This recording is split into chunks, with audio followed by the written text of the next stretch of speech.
Second ball Ashok with இருந்துச்சு, அமுக்கி ஆட பார்த்தாரு, அதுக்கு டைமிங் எல்லாம் போச்சு. செகண்ட் பால் க்ளோஸா இருந்துச்சு, நல்ல கேட்ச். இங்க விக்கெட் கீப்பரா உட்காந்து பிடிக்கணும், ஷார்ப்பா வந்ததை கரெக்டா பிடிச்சு மீண்டும் 2வது விக்கெட். இப்ப செம்ம ஹைட்டா இருக்காரு.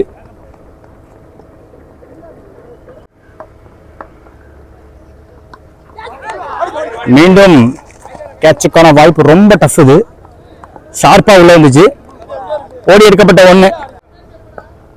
லாஸ்ட் மோர் ஃப்ளோ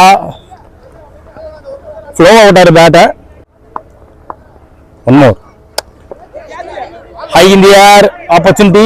பவுலருக்கு தான் பேக்வர்ட்ல ஓடி எடுக்க வேண்டிய கேட்ச். 3வது விக்கெட் கொடுத்திருக்காங்க. அசோக்கும் விக்கெட் ஹண்ட்ல இறங்கி இருக்காரு, விக்கெட் காலத்தை டிக் பண்ணி கொடுத்திருக்காரு. இங்க